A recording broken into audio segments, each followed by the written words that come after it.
भैंस की कौन कुर्बानी करता है? भैंस तो दूध दे रही होती है। ये जो पूछ भी रहे होते हैं इनको, किस तरह मंडी में भैंसें आई होती हैं बिकने के लिए या भैंसे आए होते हैं?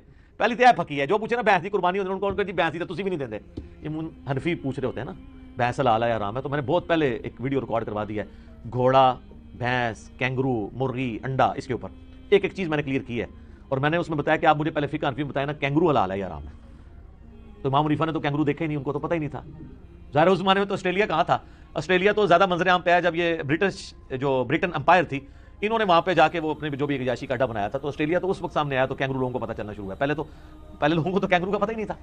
तो वो आज के दौर का मसला है। तो भैंस के बारे में आप किताबुल इजमा जो है आप उठाएं, पहले 300 साल में किताब लिखी गई है, इसका उर्दू में तर्जमा भी हो चुका हुआ है।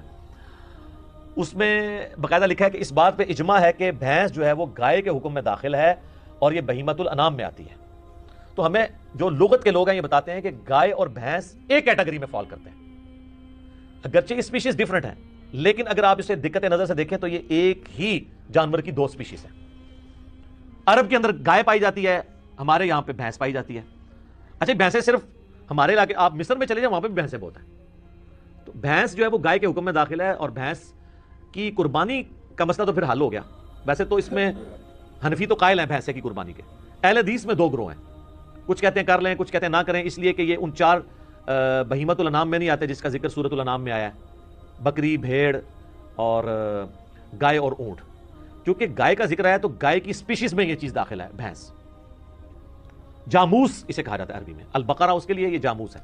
तो जामूस उसी कैटेगरी में फॉल करती है। लिहाजा मेरा भी यही ख्याल है कि भैंस की कुर्बानी बगैर किसी कराहत के, या भैंसे की कुर्बानी कहना चाहिए, वो गाय और बैल की कुर्बानी की कैटेगरी में फॉल करेगी और इसमें कोई हर्ज नहीं है। बाकी जिसको कोई ज्यादा तकवे का है वो बचना चाहता है जरूर बचे, किसी और के ऊपर फतवा ना लगाए। मैं जिन दिनों में ये कहता भी था कि बेहतर है कि इसकी ना दे, मैं उस वक्त भी यही कहता था। 2012 में मेरी एक वीडियो रिकॉर्ड हुई थी कुर्बानी के ऊपर, मसला 52, उसमें मैंने कहा था कि हम फतवा किसी पर नहीं लगाते, अगर कोई देना चाहता है भैंस की कुर्बानी जरूर करे।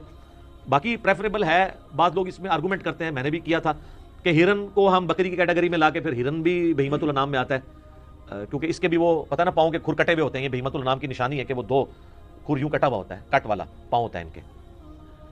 तो बास घोड़े का पूछ होते हैं, घोड़ा उसमें नहीं आता क्योंकि उसके पाँव कटा हुआ नहीं, वैसे घोड़ा हलाल है, उसमें लदा से हदीसें मौजूद है।